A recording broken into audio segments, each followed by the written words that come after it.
Alhamdulillah, puji syukur kehadirat Allah Subhanahu wa taala yang telah memberikan nikmat dan berkahnya sehingga kita bisa mengikuti kegiatan pleno hari ini. Kaitannya dengan temanya tentang berkaitan dengan imunisasi, ya. Bapak Ibu sekalian, imunisasi ini sebenarnya terus akan menjadi isu krusial, ya. Kalau zaman dulu imunisasi itu antara mau dan tidak mau karena takut jarum suntik orang zaman dulu, gitu ya Pak Buki ya. Dan zaman dulu memang pendampingan masyarakat seperti kita, adanya PKK juga belum bisa merambah ke arah situ, sehingga capaian zaman dulu itu wong namanya barang baru. Orang zaman dulu itu sama suntik itu takut karena zaman dulu jarumnya besar-besar, ya kan? Jadi takut. Orang kalau vaksin cacar aja efeknya sampai panjang begitu ya. Jadi memang dulu imunisasi, vaksinasi itu hal-hal yang bisa menjadi sebuah momok bagi masyarakat. Tetapi seiringnya perkembangan zaman harusnya itu sudah tidak menjadi kendala lagi. Tetapi realitanya berbalik. Entah yang berkait sudah tidak lagi urusan takut dengan jarum, tetapi ada banyak hal-hal yang mempengaruhi, termasuk salah satunya adalah kepercayaan. Ini juga yang menjadi masalah bagi kita semua. Kita di zaman sekarang sudah luar biasa PKK-nya, sudah difasilitasi pendampingan masyarakat yang luar biasa, mulai dari PKK itu sendiri sebagai mitra pemerintah dengan jenjang struktur yang luar biasa. Kemudian ada ormas-ormas yang bergerak di pendampingan masyarakat, diantaranya Muslimat, Aisyah, banyak lagi ya, belum lagi yang kelompok-kelompok kecil ya, termasuk mungkin Ikatan Istri Dokter. Nah itu kan juga mereka juga melakukan pendampingan turun ke bawah banyak sekali. Tetapi itu ternyata tidak bisa menjadikan senjata yang ampuh untuk meningkatkan cakupan imunisasi. Yang perlu menjadi perhatian adalah kita ini masih pada pola kerja yang circle-nya kecil-kecil dan bergerak sendiri. Ini juga salah satu faktor yang menyebabkan kita kurang efektif di dalam memotivasi masyarakat. Saya harap terutama di lingkup PKK itu sendiri, kita sudah tidak usah berbicara dengan yang lain, PKK itu sendiri. Kadang-kadang kita juga masih muncul circle kecil-kecil. Contohnya adalah antara Posyandu dengan PKK itu sendiri. Nanti pasti ada yang bantah, enggak kok Bu, wong pengurusnya kan juga sama dengan Posyandu. Bukan itu yang saya maksud, bukan orang-orangnya, bukan berarti kemudian seeker itu adalah orangnya. Tapi bagaimana di dalam gerakannya. Contoh sederhana, misalnya satu orang ini ya Posyandu ya pengurus, tetapi begitu bekerja Posyandu lupa sebagai pengurus, begitu juga ketika menjadi pengurus lupa menjadi Posyandu, seolah menjadi terpisah antara kerjaan di Posyandu dengan di PKK, padahal tidak. Itu yang saya maksud. Ini ya PR bagi kita semua, bagaimana caranya tim penggerak PKK ini bekerja bersama. Coba kita bayangkan kalau misalnya semua struktur bekerja ya, memotivasi masyarakat. Apalagi kalau struktur sampai jenjang dasawisma itu memang sudah efektif. Saya yakin sudah sebenarnya tidak boleh lagi ada cakupan imunisasi yang kurang. Peningkatan kesehatan secara fisik manusia ini adalah program yang sangat dasar yang harus kita perjuangkan, kita tuntaskan, kita bangun bersama. Maka hari ini para kader, ayo kita berjanji. Kita sama-sama bergerak. Ya, ingat, yang namanya PKK dasarnya adalah gerakan. Maka kita harus bergerak bersama. Bergerak bersama untuk meningkatkan cakupan imunisasi di Jombang. Sanggup? Suarane kan. Kalau yang bilang insya Allah iku antarane gelem ngelakoni ambek enggak. Nek sing ngomong sanggup itu berarti mau ngelakoni, masalah hasil baru insya Allah. Benar apa enggak? Ya, hati-hati jawab itu karena itu akan membawa spirit kita sendiri, betul enggak? Baik, saya ulangi lagi. Saya tanya para kader yang ada di hadapan saya, apakah panjenengan siap untuk bergerak bersama meningkatkan cakupan imunisasi di Kabupaten Jombang? Sanggup? Terima kasih. Wassalamualaikum warahmatullahi wabarakatuh. Ibu-ibu sekalian yang saya hormati, tadi tatkala panjenengan menyanyikan Mars TPPKK itu, yang saya tangkap itu ada dua hal PKK itu. Di Marsnya tadi itu, yang pertama yang saya tangkap di Mars, di situ ada didiklah putra berkepribadian bangsa, terampil dan sehat. Berarti sehatnya putra bangsa itu menjadi salah satu tanggung jawab dari PKK. Pun dinyanyiakan terus ya niki. Berarti kan sudah menjadi sebuah pemahaman dan menjadi sebuah tanggung jawab umum kita semuanya sebagai TPPKK. Yang kedua, kalau saya lihat TPPKK ini adalah salah satu organisasi yang sifatnya STMJ. STMJ ini singkatannya apa? Kalau sama ibu-ibu STMJ itu ngarahnya pasti ke susu telur madu jahe. STMJ ini singkatannya, yang pertama S-nya itu sistematis. Sistematis, tersistem. Di semua organisasi ada TPPKK-nya.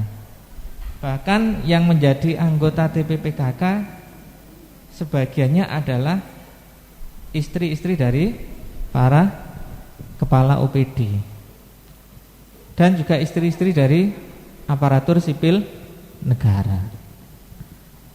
Dan ngapunten, ibu-ibu itu sebetulnya lebih berkuasa loh daripada bapak-bapak. Mboten percados. Bapak-bapak itu kalau di luar kelihatannya gagah perkasa gitu nggih. Ten griya, ten dalem dadi gagah perkakas. Nggih, kora-kora urusan perkakas niku nggih. Nggih, napa nggih? Ditandangi kiambak. Di luar kelihatannya gagah, tapi di rumah itu takluk kali ibu-ibu. Nah, panjenengan semua itu ada di semua OPD. Itu namanya sistematis. Yang kedua, T-nya terstruktur. TPPKK ini dari mulai levelnya nasional, provinsi, kabupaten, kecamatan, desa, wonten sedaya namanya TPPKK. Yang di desa nanti anggotanya adalah dari ibu-ibu kasun dan juga dari ibu-ibu perangkat desa. Itu terstruktur ST. Lah M-nya nopo? M-nya ini adalah masif. Gerakannya itu sekali disentuh langsung bergerak semuanya. Kedahipun ngoten. Sehingga nanti baru yang terakhir J. J-nya itu adalah JOS. Jadi kalau TPPKK itu pengen punya sifat STMJ, jangan lupakan yang J-nya tadi ini. Jadi untuk bisa JOS berarti harus STM. Sistematis, terstruktur, dan masif. Ibu-ibu sekalian yang saya hormati, pada kesempatan pagi hari ini saya dapat amanah dari panitia untuk menyampaikan peran PKK dalam meningkatkan cakupan imunisasi khususnya di Kabupaten Jombang. Ibu-ibu sekalian, kalau kita bicara anak, tadi kan didiklah putra yang akhirnya sehat. Maka harus kita mulai dari anak itu kecil, sejak lahir sampai kemudian usianya akil balik. nanti sudah bisa dilepas kalau yang laki-laki. Kalau yang perempuan sampai nikah. Oleh karenanya kita perlu memahami pentingnya imunisasi untuk kesehatan anak. Ketika anak itu masih usianya bayi, nanti tambah lanjut jadi balita, panjenengan perlu pirsani, perlu pahami bahwasanya anak bayi itu adalah usia yang paling rentan terhadap penyakit. Yang kedua, anak bayi itu adalah fase periode emas dalam pertumbuhan dan perkembangannya. Maka tatkala kemudian anak di usia ini kemudian dia rentan, mudah terpapar bibit penyakit, mudah sekali sakit, padahal sakit itu merupakan salah satu yang berpengaruh terhadap perkembangan otak anak, pertumbuhan otak anak. Jadi ketika anak usia 1, 2, 3 itu perkembangan otaknya cepat. Pembentukan jejaring sinapsnya itu paling maksimal di situ sampai 85%. Nanti sisanya itu sampai usia 6 tahun sampai 95%, kemudian nanti dilanjut 7 tahun 100%. Jangan bisa bayangkan jika di usia yang dini tadi kemudian anak muda sakit, apa yang terjadi? Maka pertumbuhan dan perkembangan otaknya tidak maksimal. Padahal yang namanya tubuh kita ini semuanya itu dipimpin oleh otak. Nah, berarti penting tidak kemudian menjaga anak sehat? Penting. Nah, berkaitan dengan menjaga anak sehat, berkaitan dengan banyaknya patogen, saat ini diakui atau tidak, negara kita itu sudah mengalami yang namanya triple burden. Triple burden itu 3 beban ganda. Jadi bukan lagi 2 beban ganda, tapi 3 beban ganda. Beban ganda yang pertama yaitu penyakit menular. Penyakit menular. Beban yang kedua penyakit tidak menular. Beban yang ketiga penyakit yang disebut dengan new emerging dan re-emerging disease. New emerging yang awalnya tidak ada kemudian ada langsung buat kados COVID misalkan. Atau re-emerging yang sudah dinyatakan hilang kemudian muncul kembali dan maubet lagi. Itu namanya re-emerging. Nah, negara kita itu dihadapkan pada 3 beban ganda tadi. Dan siapa yang paling rentan adalah anak-anak. Dengan semakin banyaknya penyakit yang ada di negeri kita ini dan dengan berkembangnya ilmu pengetahuan, maka sebetulnya penyakit-penyakit tadi itu sudah mulai diketahui penyebabnya, sehingga bisa dilakukan pencegahan terhadap penularannya.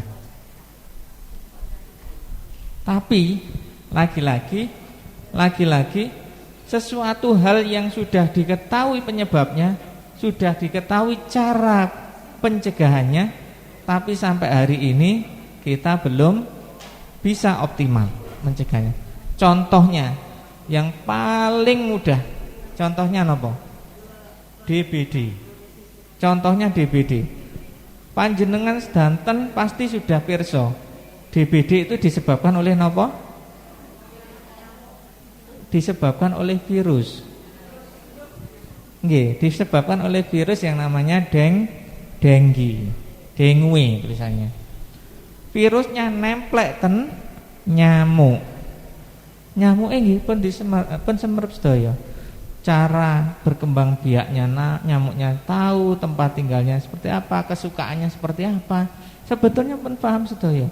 Tapi kalau yang namanya pencegahan bagaimana agar nyamuk itu tidak ada di sekitar kita, ini yang belum terbukti. Nopo?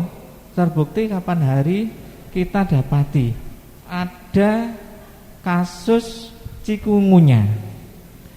Cikungunya niku nyamuke sami. Nyamuknya sama dengan DBD. Ya untungnya ten mriko mboten enten virusnya denggi tadi. Yang ada adalah virus cikungunya. Itu satu RT semuanya. Kasus terakhir kemarin kami update kasusnya ada 48. Padahal RT. Jangan bayangkan satu RT itu orangnya berapa sih? Nggih. Kurang lebihnya. Di RT tersebut 46 wong. Yang kena 48.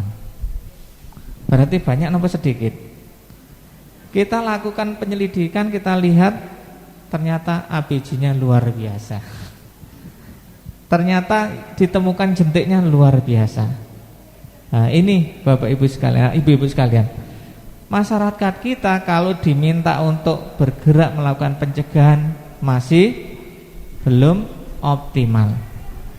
Angel tenan. Maka cara kedua untuk mencegah ini yang harus kita galakkan. Napa niku? Imunisasi. Karena kalau sudah bapaknya disuruh berhenti ngerokok, susahnya minta ampun. Malah dipelesetkan berhenti merokok. Benten apa mboten? Berhenti merokok kan merokoknya selesai. Tapi kalau berhenti merokok berarti berhenti dulu terus kemudian nyumut rokok. Nah, ngoten. Nggih. Terus ketika di rokok itu diberikan iklan merokok bisa menyebabkan kematian. Terus dipleset-aken. Orang merokok itu enggak perlu takut mati. Kenapa? Karena bawa korek. Kalau mati sumet lagi. Lah ngoten niku. Nggih. Sangat susah, maka jalan yang harus kita tempuh yang kedua adalah dengan pemberian imunisasi. Dan alhamdulillah semakin berkembangnya ilmu pengetahuan saat niki istilah bagebluk niku pun jarang kita dengar. Kenapa? Karena sudah diketahui penyebabnya, dari penyebabnya diolah demikian rupa akhirnya ditemukan vaksin. Akhirnya vaksin yang ditemukan semakin banyak. Dengan semakin banyak ada yang kemudian dilakukan kombinasi combo.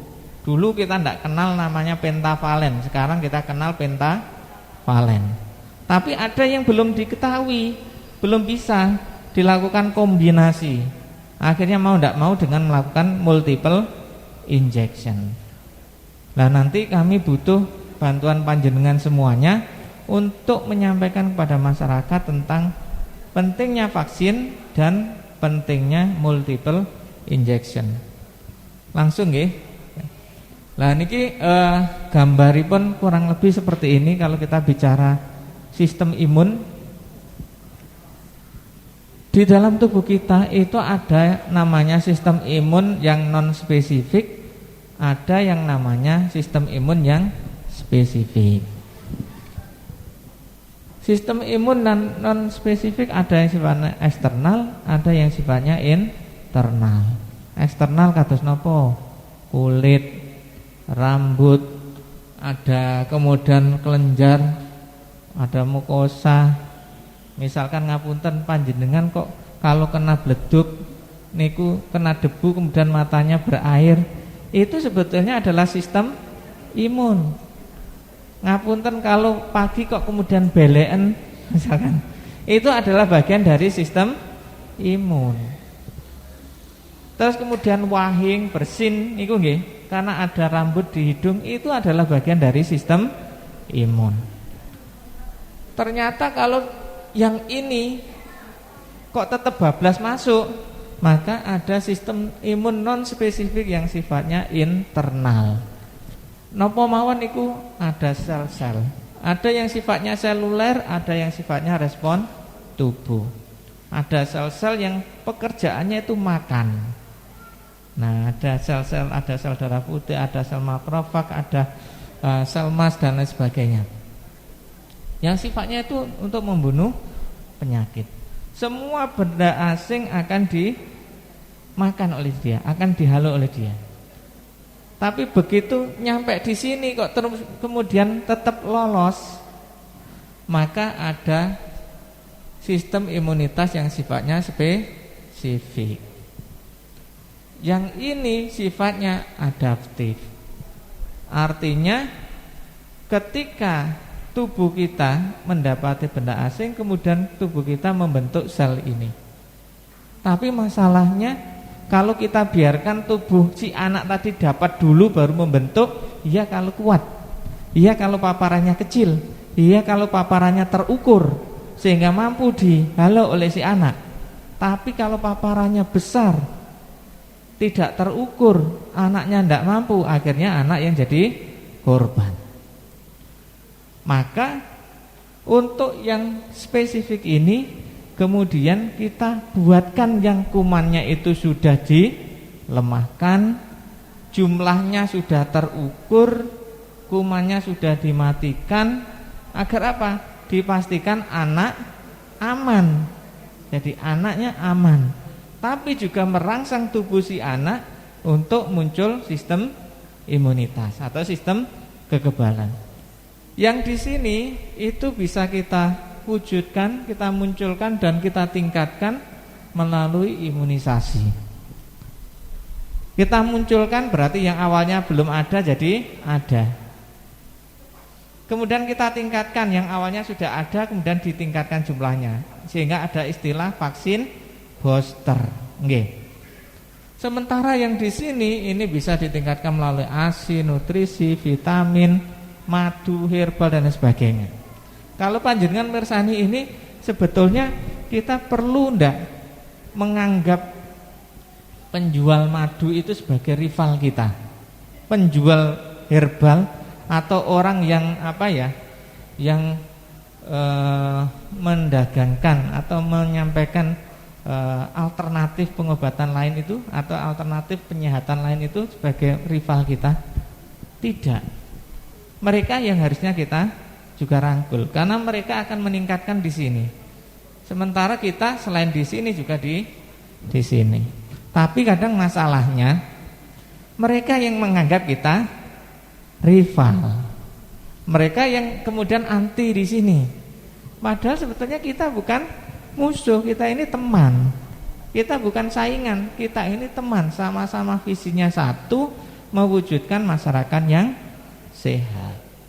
Ini yang perlu dipahami.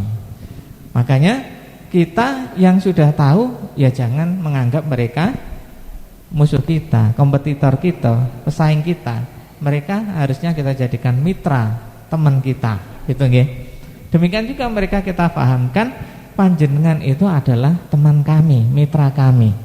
Bisa dipahami? Nggih. Karena di sini tadi geraknya yang kita di sini dan di sini. Imunisasi dan kekebalan komunitas ini yang juga perlu kami sampaikan, karena nanti di imunisasi itu tidak cukup hanya capaiannya tinggi secara agregat, tapi juga dibutuhkan merata. Capaian tinggi misalkan di Jombang bagian wilayah Pulau Tambak Rejo misalkan capaiannya tinggi misal, tapi kemudian di Jelak Jabon capaiannya rendah. Kira-kira yang di pulau bisa kena enggak? Tetap bisa kena. Kenapa? Nanti kita jelaskan. Semakin lemah sistem kekebalan tubuh, maka semakin lama patogen. Patogen itu bibit penyakit lah nggih. Ada di dalam tubuh manusia. Jadi semakin lemah sistem kekebalan tubuh, namanya enggak ada perlawanan atau perlawanan minim, berarti patogennya semakin lama. Semakin lama patogen ada di dalam tubuh, maka semakin besar kesempatan patogen untuk berkembang biak. Namanya saja berada di situ dalam waktu yang lama, sehingga kesempatan berkembang biak juga semakin besar. Semakin lama patogen ada di dalam tubuh manusia, maka semakin besar pula kemungkinan patogen mengalami mutasi genetik. Saya pernah menyampaikan dulu di TPPKK ini juga bagaimana mekanisme mutasi genetik. Utamanya patogen yang dia berbasis RNA yang lebih labil sehingga mudah mengalami mutasi genetik. Kalau mutasi genetiknya tidak efektif nggak masalah. semakin dia lemah. Tapi kalau mutasi genetiknya efektif, dia semakin hebat, semakin kuat. Ini yang jadi bermasalah. Semakin besar kesempatan patogen berkembang biak, maka semakin besar jumlah virus di dalam tubuh. Kalau di dalam tubuh seseorang itu tidak ada sistem imunitas spesifiknya tadi, sistem imunitas non spesifiknya juga minim, akhirnya dia berkembang patogennya ada dalam tubuh dalam waktu yang lama, akhirnya jumlahnya tambah banyak. Ibarat teko, kalau isinya banyak, yang dikeluarkan bisa banyak enggak? Dibandingkan teko yang isinya sedikit, kemungkinan keluarnya lebih banyakan yang mana? Teko yang isinya banyak.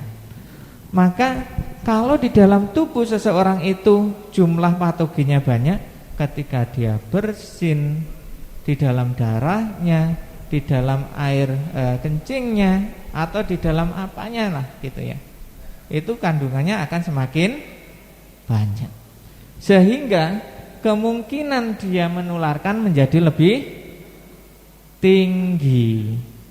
Yang terpapar kemungkinan sakitnya juga semakin tinggi. Kenapa? Karena yang didapatkan semakin banyak. Mutasi genetik pada patogen bisa menyebabkan patogen lebih mudah menular, lebih ganas, menurunkan kinerja obat, menurunkan kinerja alat diagnostik. Ini kalau mutasi. Imunisasi bisa melindungi diri dan orang-orang yang ada di sekitarnya. Maka semuanya itu perkembangbiakan patogen dan mutasi genetik patogen itu bisa kita cegah dengan imunisasi. Sehingga timelinenya imunisasi bisa melindungi diri dan orang lain. Kok bisa? Iya, kalau diimunisasi berarti kalau ada yang masuk bisa dihalau. Kalau bisa dihalau berarti nggak sempat berkembang biak, nggak sempat mutasi. Berarti orang lain pun akan terlindungi. Nah ini bagi yang ngapunten misalkan menolak, maka ada kaidah dalam agama Islam itu, ada hadis yang kemudian dijadikan kaidah. La dororo wala diroro. Tidak boleh membahayakan diri kita dan membahayakan orang lain.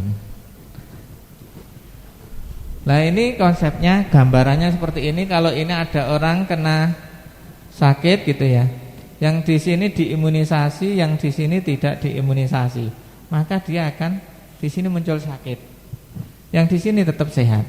Yang sehat ini ketika dia ada kumannya dikit-dikit, ya menular ke sini. Tapi karena kandungannya sedikit, di sini tetap sehat. Bahkan yang tidak diimunisasi pun karena terpaparnya cuma sedikit, nggak sampai jatuh sakit. Kenapa? Karena sudah bisa dihalau oleh yang non spesifik imunitas tadi ya, imunitas yang non spesifik. Dan seterusnya. Coba jenengan persani, yang di sini akhirnya muncul sakit gitu ya. Kenapa? Karena kandungannya banyak di dalam tubuhnya. Ketika memapar jadinya orang yang dapat juga banyak. Ibarat jenengan punya uang banyak, kalau ngasih ke anak uang banyak itu kan mudah. Tapi kalau nggak punya uang, mau ngasih banyak itu kan susah. Oh nggak ada apa yang mau dikasihkan. Kalau punyanya kita patogen, mau ngasih ke orang banyak itu ya mudah. Sekali bersin, sekali kita ngomong-ngomong gini, sekali bersin itu pernah diteliti bisa mengeluarkan 200.000 viral partikel. Padahal untuk jadi sakit itu cukup dibutuhkan 1000 viral partikel. Coba bayangkan. Nah ini Bapak Ibu sekalian, Ibu-ibu sekalian, penyakit-penyakit yang dapat dicegah dengan imunisasi. Ada polio, yang kemarin kita dengar beritanya ya. Ada muncul lagi, dulu kita sudah dinyatakan eradikasi polio. Sekarang muncul lagi di Aceh dan di Jawa Barat. Terus kemudian ada difteri. Ini di Jombang suspeknya banyak. Secara klinis sebetulnya kami menduganya itu difteri klinisnya, karena sudah nampak. Tapi karena pengambilan sampelnya mungkin yang tidak tepat waktunya, ketika dibawa ke lab hasilnya negatif. Karena apa? Sudah diterapi dulu baru diambil sampelnya. Terus kemudian tetanus, pertusis, terus kemudian ada campak, ada ini rubella nggih. Dan ini berbahaya nggih, berbahaya. Saya sampaikan di depan tadi. Selain itu ada apa lagi? Ada hepatitis nggih, ada influenza dan seterusnya. Nah, ini pengertian vaksin, imunisasi. Imunisasi adalah suatu upaya untuk menimbulkan atau meningkatkan kekebalan seseorang secara aktif, memunculkan atau menimbulkan yang tadinya tidak ada menjadi ada, atau meningkatkan yang tadinya ada ditingkatkan, diberi booster terhadap suatu penyakit, sehingga bila suatu saat terpapar dengan penyakit tersebut tidak akan sakit atau hanya mengalami sakit ringan. Dengan pirsani di Permenkesnya ini tidak akan sakit atau hanya sakit ringan. Jadi orang yang diimunisasi itu bukan berarti tidak bisa sakit. Ini pemahaman yang harus diluruskan. Loh, sudah diimunisasi COVID kok kena COVID? Loh, wong kenanya lewat hidung. Ya tetap aja bisa masuk, hanya kalau sakit tidak parah, selama tidak ada pemberat komorbidnya. Imunisasi itu ada imunisasi program, ada imunisasi pilihan. Nah, yang program itu diwajibkan, semua sasaran imunisasi harus mendapatkan imunisasi. Ini biasanya penyakit yang sangat rentan terjadinya KLB dan wabah, maka diwajibkan di sini. Sementara di sini imunisasi pilihan ini menjadi pilihan bagi sasaran, tidak diwajibkan. Dan untuk mengakses ini mandiri, bayar. Tapi kalau di sini gratis. Apakah yang gratis itu murah? Tidak.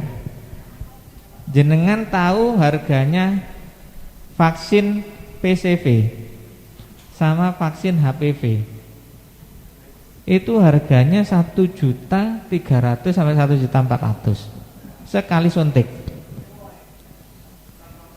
Padahal PCV itu anak dapat 3 kali.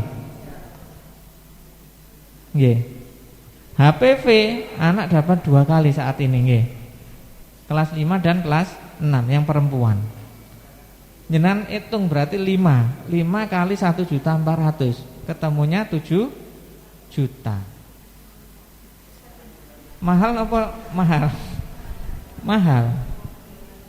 Nggih. Jenis imunisasi program ini program nggih. Ada rutin, panjenengan mungkin sampun pirsa di sini. Ada lanjutan. Lanjutan ini sifatnya booster. Ada imunisasi tambahan. Ini kalau misalkan secara kajian epidemiologi di suatu daerah misalnya dibutuhkan ada imunisasi tambahan. Contohnya ada crash program untuk percepatan. Dari tahun ke tahun dah pernah nyampe. Atau kemudian ada PIN. Nggih. Atau juga ada ORI. Sudah nyampe tapi muncul kasusnya. Untuk menebalkan sistem kekebalannya kasih ORI.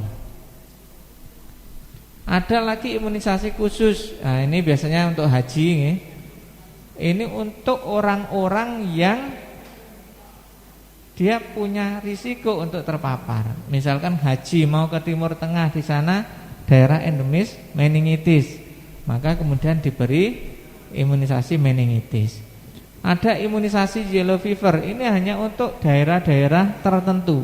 Alhamdulillah Jombang tidak termasuk. Makanya jenengan nanti jangan misalkan bertanya-tanya, kenapa Jombang kok nggak ada imunisasi yellow fever? Karena Jombang bukan daerah endemis yellow fever.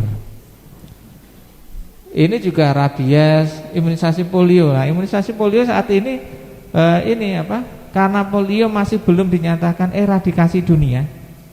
eradikasinya baru eradikasi Indonesia, itu pun kemudian muncul lagi, maka imunisasi polio tetap diberikan.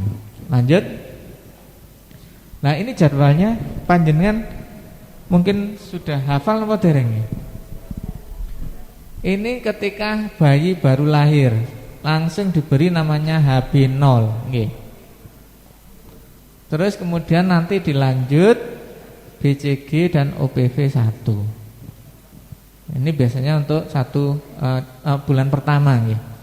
Terus kemudian lanjut, ini yang kita sebut pentavalen 1, 2, 3, 4, 5. Penta 5 mengandung difteri, pertusis, tetanus, hepatitis B dan ini Haemophilus influenza.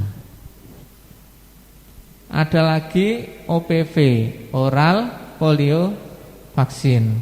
Terus kemudian ada PCV. PCV ini untuk mencegah dari pneumonia, conjugated vaksin. Ini dilanjutkan lagi pada usia 3 bulan, nanti 4 bulan ada lagi, dan seterusnya. Kalau panjenengan persani berarti ini kalau ini oral nggak apa-apa ya, oral kan nggak disuntik. Yang ini disuntik. Berarti mau nggak mau harus berani multiple injection. Sudah mulai nggih? Nggih. Jadi mau nggak mau akhirnya harus multiple injection kayak gini nih, nggih. Mau nggak mau harus multiple injection. Terus ini untuk yang sekolah.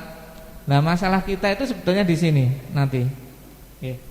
Karena apa? Karena kalau bayi biasanya masih rajin dibawa ke posyandu. Lepas bayi biasanya sudah mulai enggak rajin sampai nanti sekolah. Ketika di sekolah manut sama guru, bagus lagi capaiannya. Nah, masalah kita yang di lepas posyandu dan lepas belum sekolah ini.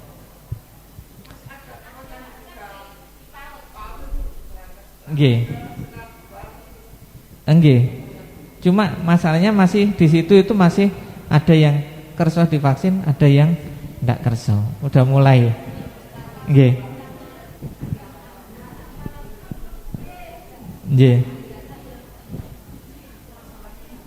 Nah, sekarang paradigmanya ngapunten. Paradigmanya sekarang bukan IDL lagi. Kalau dulu kan imunisasi dasar lengkap. Setelah bayi dianggap sudah selesai. Diberi IDL bisa bertahan sampai 15 tahun. Nggih. Tapi sekarang bergeser menjadi IRL, imunisasi rutin lengkap. Jadi selepas bayi masih harus melanjutkan imunisasinya. Nggih, masih harus dilanjut. Kenapa kira-kira? Karena ini ibu-ibu sekalian, ini sudah bayi, harus dilanjutkan di sini, nanti di sekolah juga harus dilanjutkan. Kenapa? Untuk memberikan perlindungan yang kalau bisa seumur hidup. Kenapa? Karena kemungkinan terpapar itu juga seumur hidup. Dan ternyata kasusnya, kalau dulu yang namanya PD3I itu biasanya batasannya waktu saya kuliah dulu itu 15 tahun ke bawah. Saat ini kasusnya sudah di atas 15 tahun. Jadi saya tuh kuliahnya kados bunur SKM. SKM niku riyen sing niki diplesetake. Sarjana kebanyakan makalah. Ketika saya ke tempat lain itu dikatakan SKM, sarjana kamar mandi.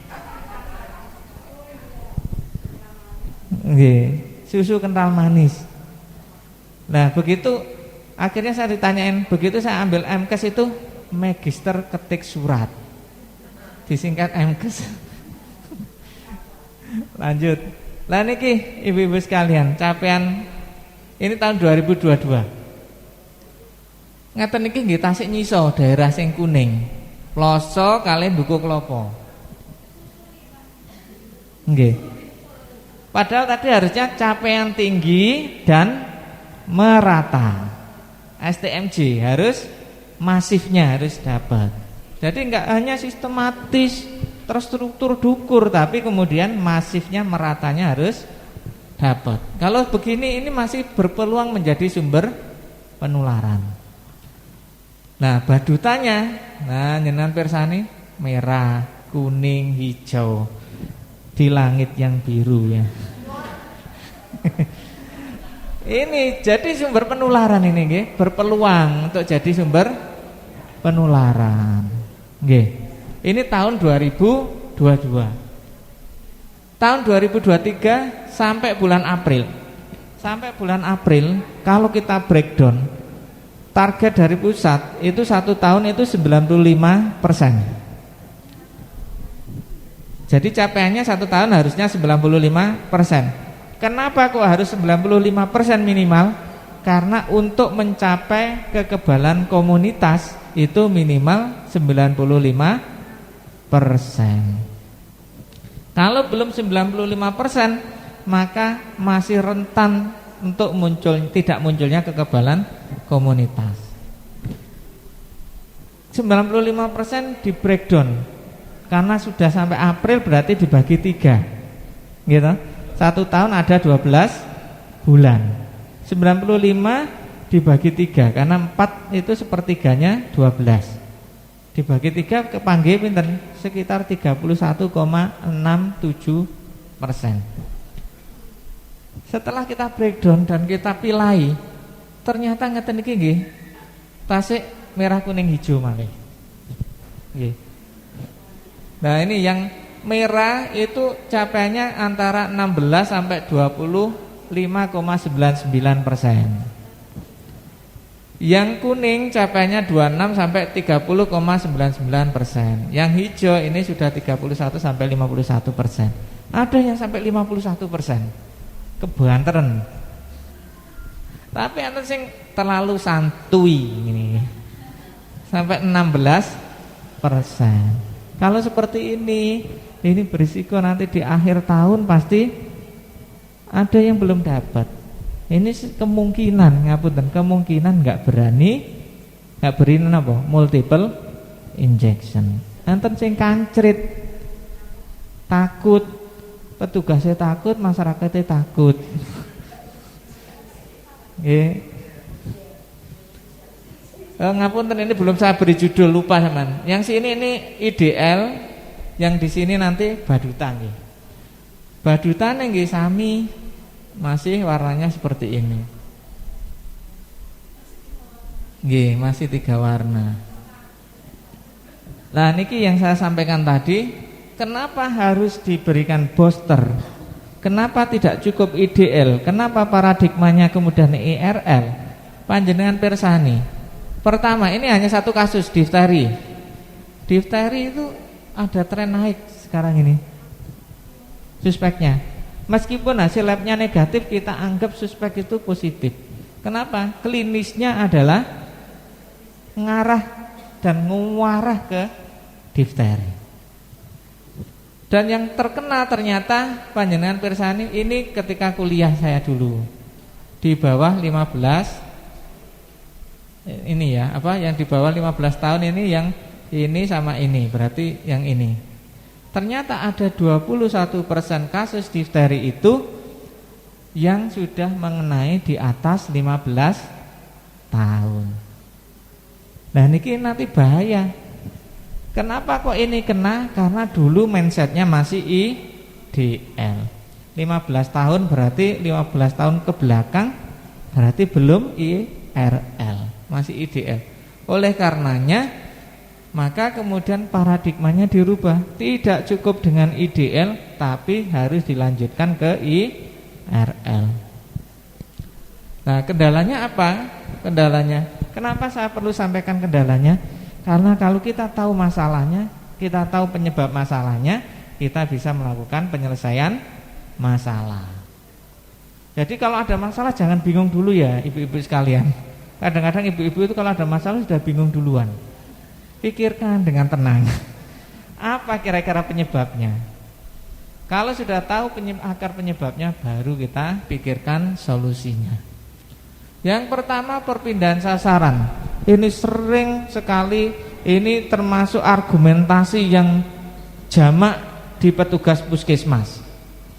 Hampir semua petugas puskesmas kalau ditanyai oleh dinas kesehatan, kenapa kok nggak nyampe, banyak bayinya yang pindah.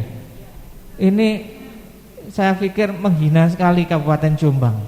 Seolah-olah Kabupaten Jombang itu bukanlah kabupaten yang layak anak, sehingga anaknya pindah semuanya dah keluar Kabupaten Jombang. Padahal Kabupaten Jombang sudah beberapa kali dapat kabupaten layak anak. Saya pikir ya ada lah yang pindah, tapi ya mosok yo kabeh pindah. Kalaupun pindah mosok yo kabeh keluar ke Kabupaten Jombang. Mosok yo gak enek sing balik ke kabupaten, masuk ke Kabupaten Jombang. Iya. Semua orang kos. Iya, memang kita ngekos di bumi ini. Enggak ada yang. Yang kedua, sasaran menolak diimunisasi dengan alasan tertentu. Salah satunya alasan agama. Ya, memang kalau dia bisa melakukan karantina secara optimal, gak divaksin gak apa-apa. Kalau dia gak divaksin, gak omong-omong kancane gak apa-apa. Sing gare gak enak wis gak gelem vaksin, ngomong-ngomong kancane, ngajak-ngajak kancane. Nah, ini sing gak enak. Udah gitu disuruh prokes susahnya minta ampun. Saya pernah dapat kasus itu waktu Covid, disuruh vaksin nggak mau, disuruh prokes nggak mau, kemudian muncul kontak-kontak eratnya itu pada positif, dia positif, kontak-kontak eratnya pada positif. Lah gitu gimana? Berarti itu kan tidak mengikuti kaidah la dororo wala diroron, dosa. Nggih. Terus kemudian sasaran drop out setelah kipi. Nah, ini setelah diberikan DPT terus kemudian drop out. Ajrih, bahkan mboten cukup ajrih tapi ajros. Soalnya nopo meriang. Padahal meriang itu kalau kemudian nanti diberikan pamol, nggih mboten napa-napa. Dan kejadiannya itu tidak selalu panas. Tidak semua anak yang diberikan DPT kemudian panas. Hanya kasuistis kecil, dan itu pun ada solusinya, diberikan paracetamol. Nggih. Nggih. Nggih.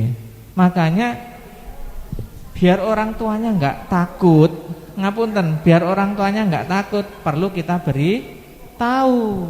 Coba panjenengan, dulu waktu kecil belum banyak listrik, suasananya gelap, ada krosak langsung belayu napa mboten? Setelah diberitahu ada listrik padang, kemudian yang krosak ternyata kucing. Sakniki enten krosak, kucing krosak mlayu napa mboten? Mboten. Karena tahu kucing. Ketika dulu gelap bayangannya nopo? Demit, gendruwo, kuntilanak, nopo pocong. Nggih, bangsa-bangsa niku sing disebut padahal meng kucing. Artinya apa? Butuh penyuluhan, disulut gawakne obor. Butuh sosialisasi. Makanya lambangnya penyuluhan niku selalu obor. Biar apa? Memberikan penerangan kepada masyarakat. Kucing duduk demit, ngoten nggih. Nah, kalau ada yang nolak, ya jenengan bisa minta yang tidak panas untuk testimoni. Yang sudah panas diberi pamol, diminta testimoni. Jombang itu kemarin dapat penghargaan dari Menteri Kesehatan. Kaitannya dengan apa? Testimoni multiple injection. Jombang dapat 2 penghargaan kemarin. Nggih. Jadi testimoni itu sama ini apa? Fotografer juga kaitannya dengan imunisasi. Nah, mosok capaiannya enggak bagus. Wong videonya itu loh sudah dapat juara senasional. Ini nasional loh, mboten Jombang loh. Sudah diakui Menteri Kesehatan. Tapi mosok capekane mboten nyambung, nanti diguyu. Iso nggawe video tok, gak iso melaksanakan. Yang keempat, sasaran sudah merasa cukup dengan IDL padahal masih ada imunisasi lanjutan. Wis gak apa-apa, wis lunas, wis lulus. Setelah bayi selesai lulus, wis gak perlu vaksin lagi. Ini ada yang begitu. Maka nanti butuh sosialisasi dari kita. Sasaran dan petugas masih ada yang belum berani melakukan suntikan ganda. Petugasnya sudah kita kumpulkan, semua bidan desa kita kumpulkan, semuanya sudah kita minta untuk melakukan multiple injection.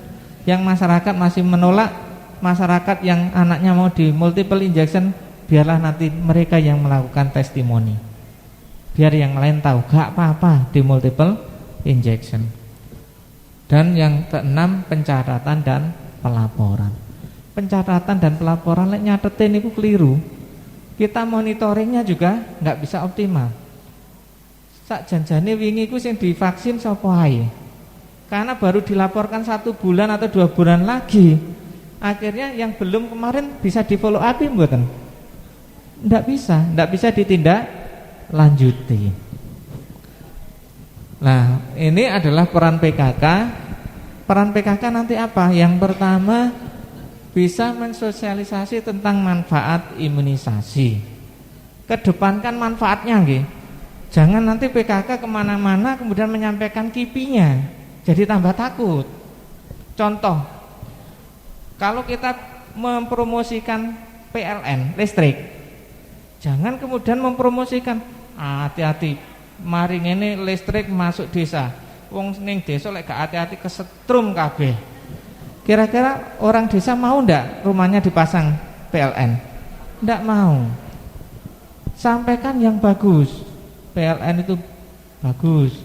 Nanti jadi terang. Terus kemudian ngecas HP mudah, semua alat peralatan nanti bisa pakai listrik. Sampaikan yang bagus, tapi tetap harus hati-hati.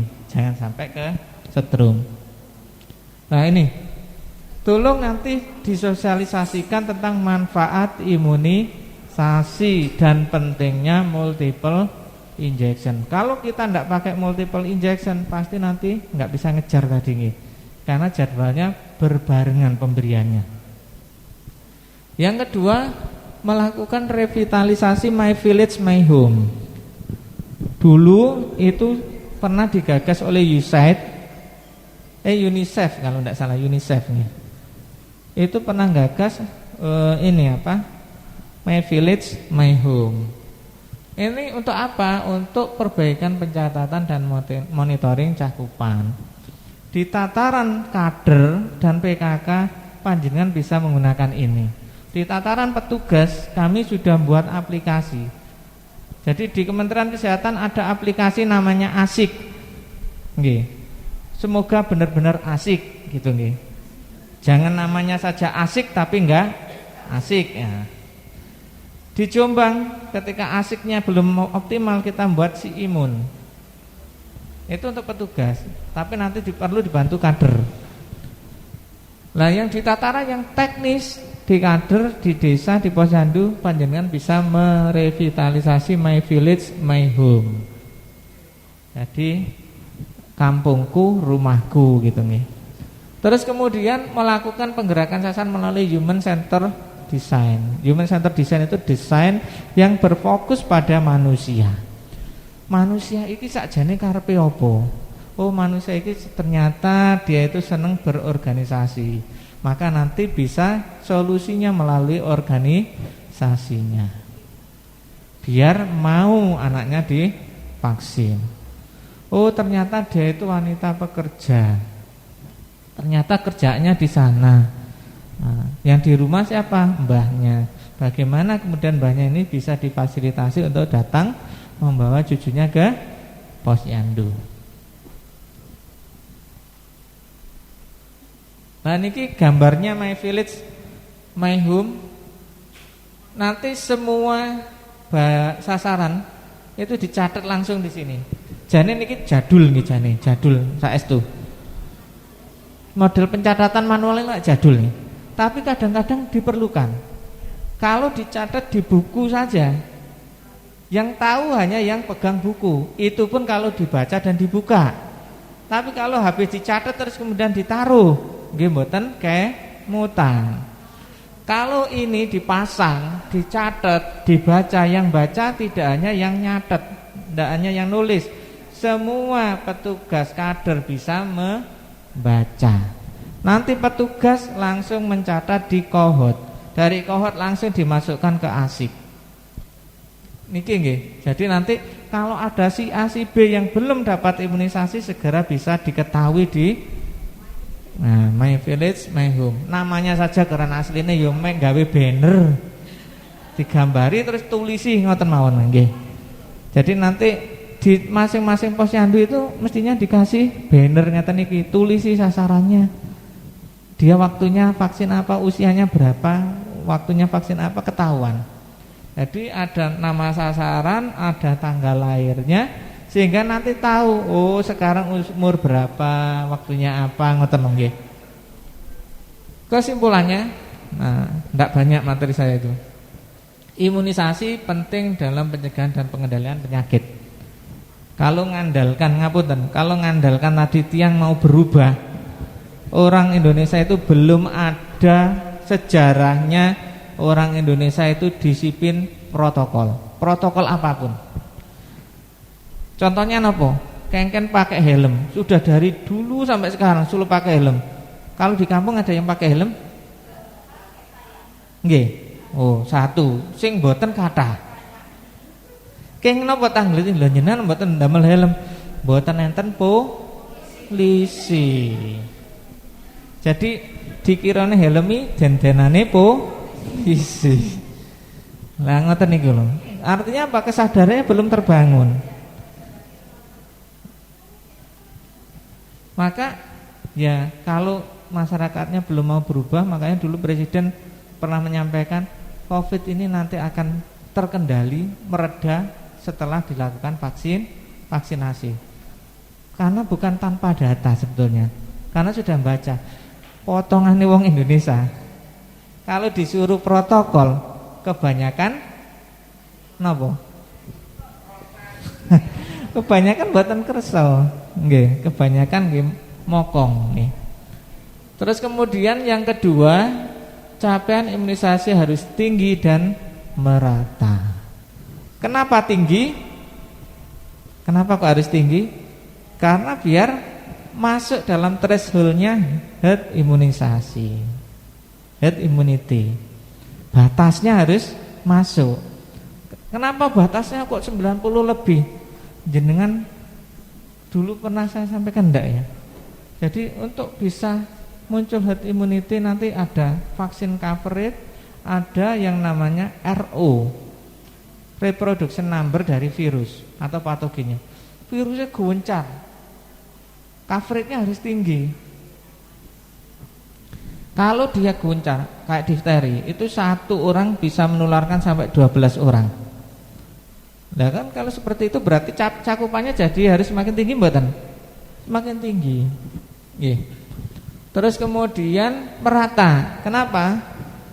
Tinggi, tapi kalau tidak merata masih memunculkan bibit-bibit atau peluang-peluang untuk munculnya sumber penularan. Yang ketiga, perlu kerjasama dan sinergitas dari semua elemen dalam mensukseskan capaian imunisasi yang tinggi dan merata di Kabupaten Jombang. Nah, yang punya ciri begini siapa? Salah satunya adalah PKK, yang STMJ tadi nih. Yang punya ciri STMJ hanya PKK. Ditambahin nyanyiannya adalah didiklah putra berkepribadian bangsa, terampil dan sehat. Sudah menjadi nyanyian itu kan sudah hafal nih. Artinya kadang tanpa harus mikir itu sudah secara otomatis keluar. Jenengan kalau misalkan sekarang nyanyian yang lagi hit no nggih. Niku kadang-kadang wis mboten patek mikir langsung medal kiambak nih. Karena sudah menjadi kebiasaan. Demikian juga mendidik anak, menyehatkan anak, menjaga kesehatan anak itu juga menjadi tanggung jawab kita. Nah, terima kasih. Demikian ibu-ibu sekalian yang bisa saya sampaikan. Barangkali ada yang mau didiskusikan, monggo. Terima kasih. Nama Tiami dari Kecamatan Mejoro. Yang saya tanyakan,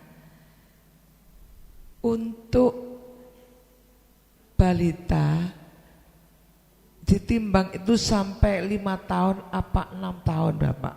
Karena selama ini kan simpang siur, balita hanya sampai 5 tahun. Ada yang bilang 6 tahun. Itu sebaiknya 5 tahun atau 6 tahun. Cukup itu saja, terima kasih. Assalamualaikum warahmatullahi wabarakatuh. Saya Eli Zulaika dari Kecamatan Godo. Mau bertanya ini Pak tentang HPV atau apa ya, untuk kanker serviks ya Pak ya. Nah kan ini kan untuk imunisasi hanya untuk sampai usia berapa Pak? 15 tahun ya. Nah kalau untuk yang 15 tahun ke atas tuh harus bayar sendiri ya Pak, belum ada program atau gimana. Dan mohon apa aja yang bisa dicegah dari para remaja biar tidak sampai terkena kanker serviks. Itu aja mungkin. Terima kasih. Wassalamualaikum warahmatullahi wabarakatuh. Assalamualaikum warahmatullahi wabarakatuh. Nama saya Sulismiati, saya perwakilan dari Kader Posyandu dari Puskesmas Tapen Kecamatan Kudoge. Di sini saya ingin menanyakan kepada Bapak Pugo, apa perbedaan vaksin dan imunisasi, gitu loh Pak. Terima kasih. Wassalamualaikum warahmatullahi wabarakatuh. Assalamualaikum warahmatullahi wabarakatuh. Saya nama Narsi Taurisia dari PKK Kecamatan Jombang. Bapak mohon izin terkait masalah imunisasi, yaitu meningitis. Ini antisipasi mulai dari balita, alhamdulillah mulai sejak lahir sudah ada antisipasi imunisasi meningitis. Ini yang terjadi pada usia dewasa.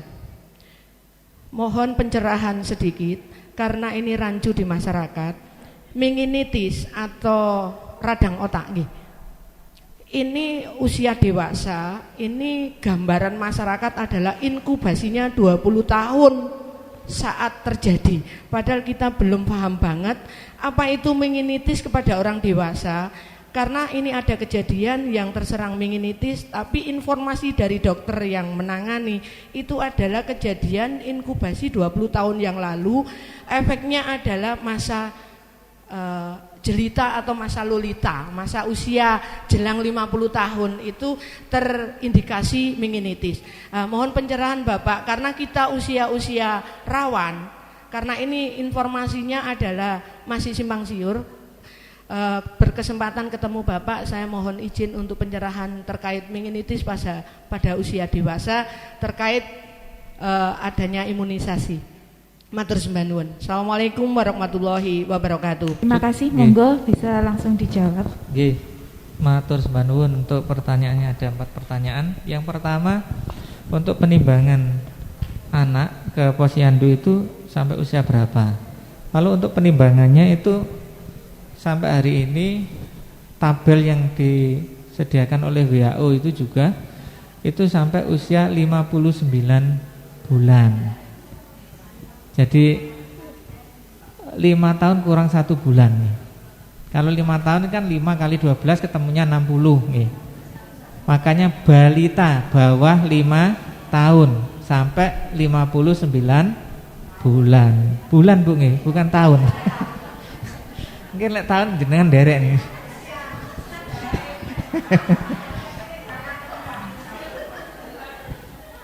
Yang kedua kaitannya dengan vaksin HPV, Human Papilloma Virus nih. Vaksin HPV yang program, kita bilang yang program gitu.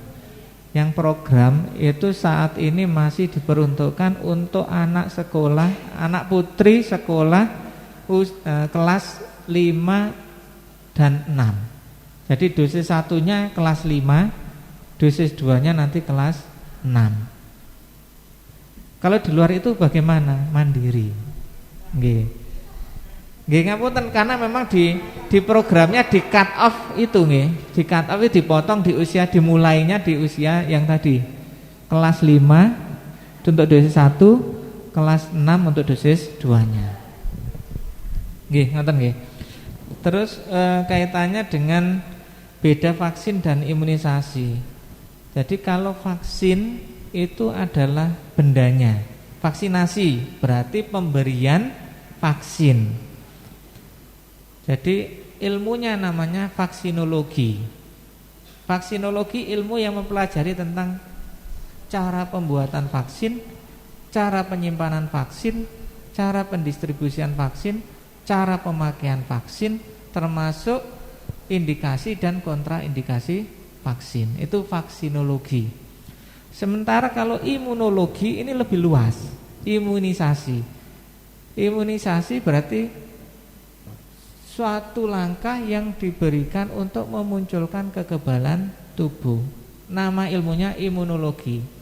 Nah, seperti yang saya sampaikan tadi, imunitas itu ada yang sifatnya innate. Jadi dia dapat sejak lahir, imunitas bawaan. Tapi ada yang imunitas itu sifatnya tadi aktif, diberi, atau adaptif setelah seseorang terpapar kuman atau bibit penyakit atau patogen. Nah, imunisasi lebih luas. Ngaten nggih. Tapi sebetulnya yang ditunjuk oleh istilah itu baik vaksinasi maupun imunisasi itu sama. Penggunaan istilahnya sama. Itu tadi pengertiannya nggih. Pengertiannya sebetulnya imunisasi lebih luas. Tapi dalam penggunaannya sama. Kenapa kok kemudian kemarin itu dipakai dua istilah? Biar masyarakat itu bisa membedakan mana imunisasi untuk anak-anak dan mana COVID. Sehingga ketika bicara vaksin COVID, di ininya, di tulisan di brosurnya atau di bannernya ditulisi vaksinasi COVID. Ngoten nggih. Sebetulnya secara penggunaan istilah sama nggih. Terus kemudian yang terakhir pertanyaannya tadi yang keempat, yaitu imunisasi meningitis nggih. Oh, terkait dengan penyakit meningitis nggih. Meningitis akhiran is itu artinya radang. Seperti gastritis berarti radang gaster, radang lambung. Kita nyebutnya mah. Meningitis berarti radang pada meninges, selaput otak. Lah meningitis itu penyebabnya bisa macam-macam. Seperti hepatitis, radang pada hepar. Bisa penyebabnya macam-macam. Hepatitis itu bisa karena toksin, bisa karena benda asing, atau bisa juga karena bakteri, virus dan lain sebagainya. Lah meningitis yang diberikan vaksinnya itu adalah meningitis yang disebabkan oleh meningokokus. Jadi yang disebabkan oleh meningokokus. Makanya tadi di slide itu disampaikan meningitis meningokokus. Jadi bakterinya meningokokus. Jadi kalau meningitis di luar itu, ya mungkin saja ada meningitis lain di luar meningokokus. Maka yang jenengan tanyakan tadi, loh ini kok ada yang lalita, jelita, jelang 5 tahun, 50 tahun. Nah, itu kenanya di mana? Kalau dia tidak pernah bersinggungan dengan daerah yang endemis meningitis meningokokus, bisa jadi karena penyebab yang lain. Sehingga niki juga sekaligus meluruskan simpang siur di masyarakat. Loh, sudah divaksin kok masih meningitis, bisa jadi meningitisnya karena penyebab yang lain. Yang bisa dicegah saat ini adalah meningitis meningokokus. Di luar itu masih belum bisa dicegah, belum ditemukan vaksinnya. Bisa dipahami? Nggih.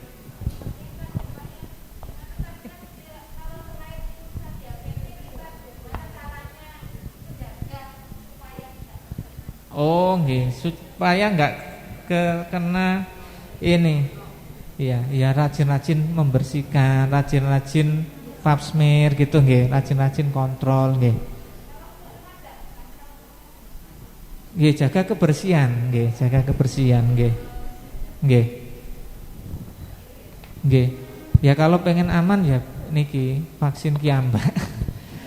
Nggih, karena ngapunten yang bisa masuk program sampai hari ini dari Kementerian Kesehatan baru yang itu nggih. Yang batasan usia tadi, batasan kelas 5 dan 6 tadi nggih. Ibu-ibu, panjenengan masih ingat TPG atau Taman Pemulihan Gizi? Masih. Apakah masih dilakukan di wilayah panjenengan? Pakai dana nopo nggih lek kula apa ingin tahu? Dana berkadang desa? Nggih, berkadang. Itu tahun 2022. Untuk tahun ini apakah juga masih ada? Belum. Tapi ada yang sudah menggunakan dana desa. Cuman belum tahu jadwalnya. Oh, ada yang sudah, ada yang belum. Kalau tahun kemarin karena semua serentak pakai dana berkadang, jadi ini ya, mengadakan TPG ya. Tetapi pada tahun ini 2023 ini masih belum. Belum ini belum diajukan apa belum dilakukan? Belum diajukan. Jadi tidak ada kegiatan TPG untuk tahun ini? Ada. Oke. Baik, ini saya sambil refreshing sebentar ya Bu ya. TPG atau Taman Pemulihan Gizi ini awalnya itu pada tahun 2010 digagas oleh Bu Nur Kamalia pada waktu beliau masih di Dinas Kesehatan Kabupaten Jombang. Jadi sudah, kalau 2010 sekarang tahun 2023 berarti sudah 13 tahun usianya TPG ya. Dan TPG ini masih bertahan di Kabupaten Jombang karena programnya yang sangat bagus ya.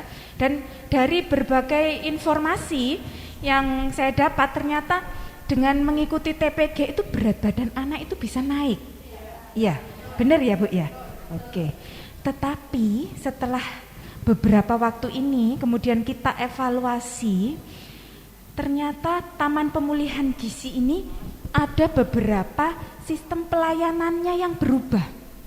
Jadi yang awalnya itu makan bersama-sama ganti dadi GoFood. Nggih ta mboten? Lho nggih tibake leres nggih. Oke. Ini revitalisasi TPG ini foto yang di belakang saya ini pada tahun 2021 karena merencanakan bahwa tahun 2022 ini harus ada Taman Pemulihan Gizi di semua desa. Jadi pada tahun 2021 direvitalisasi yang mendapatkan papan nama ini bukan yang terbaik ya, bukan yang menang ya, tapi ini yang tidak ada TPG di kecamatannya. Jadi ini dikasih ini biar ingat, oh yo aku gorong gawe TPG, oh TPG ku tidak aktif pada waktu itu, seperti itu. Baik.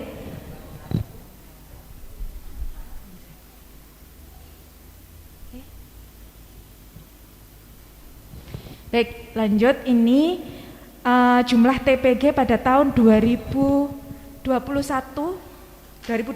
pada saat revitalisasi TPG tadi itu sebanyak 134 pos.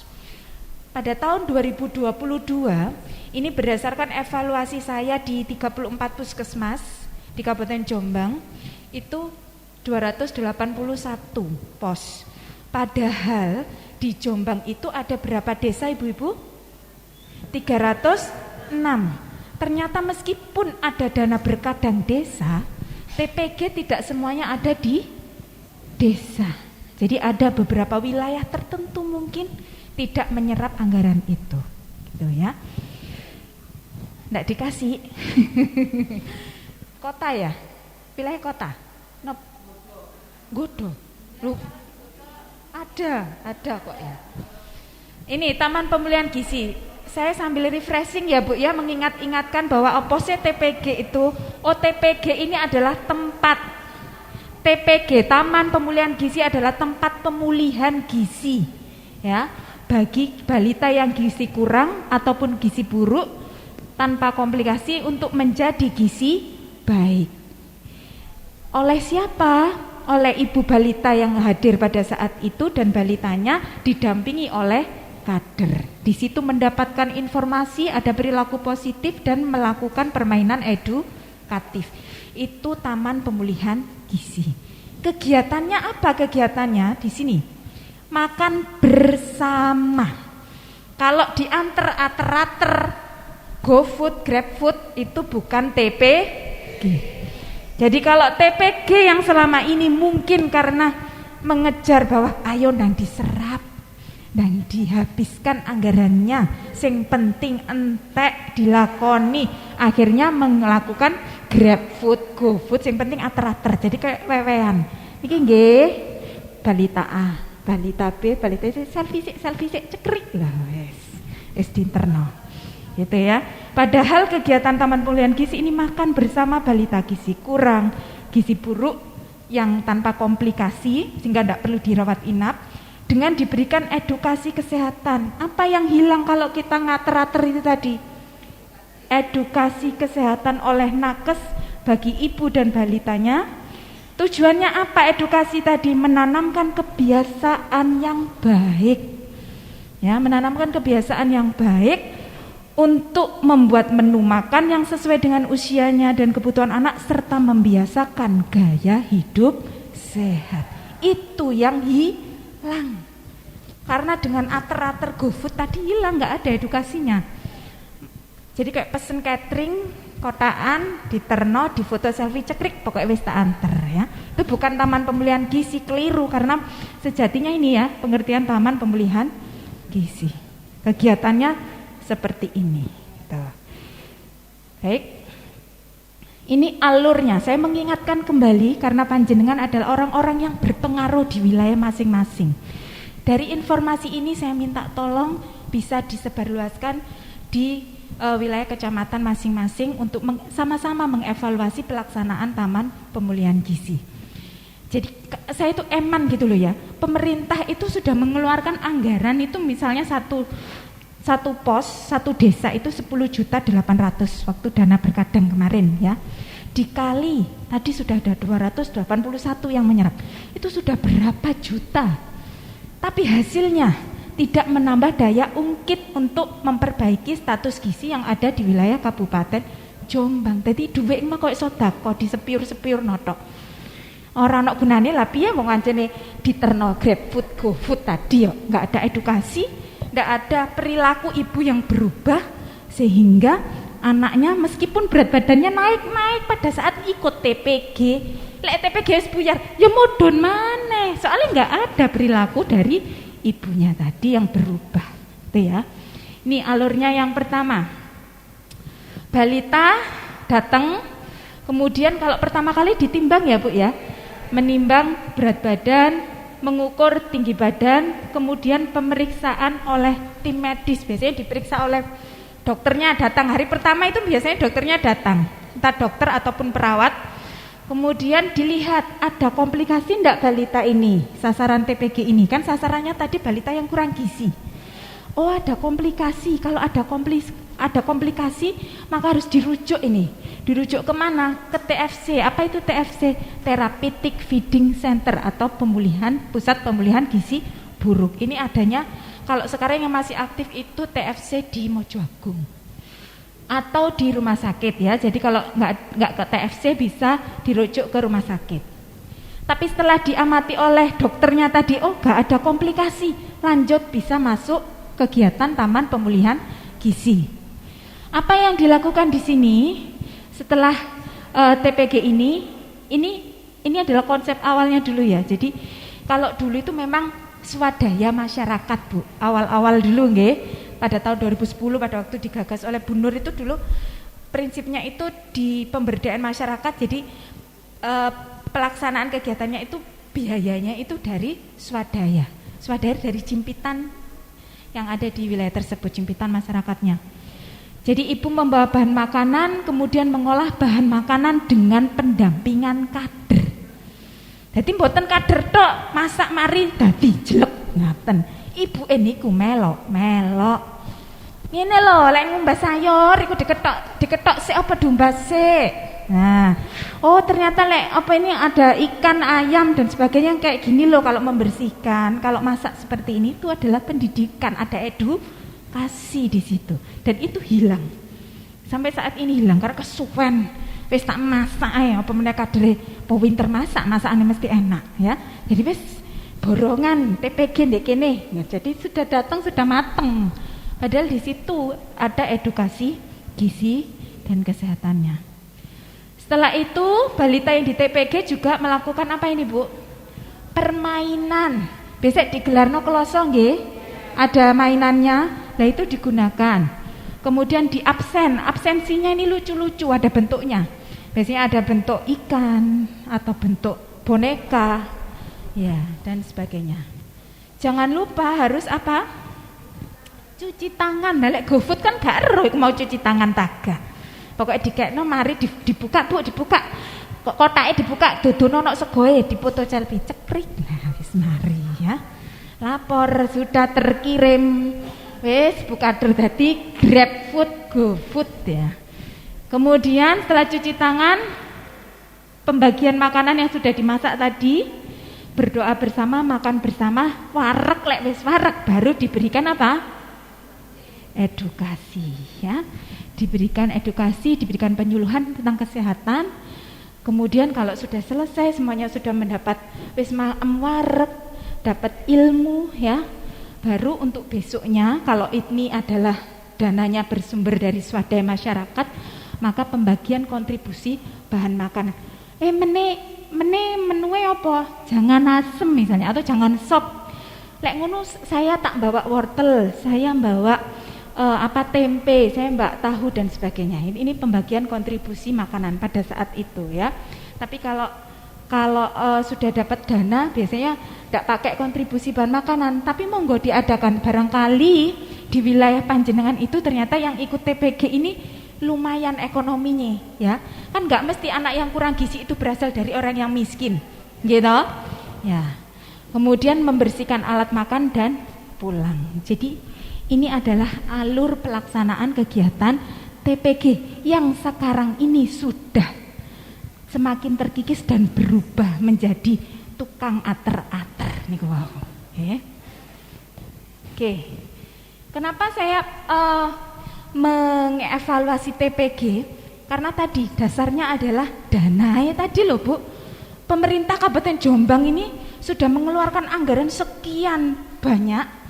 Setelah dievaluasi, lah kok kana sing mundun, dadi mundak kabeh yen pirsani niki.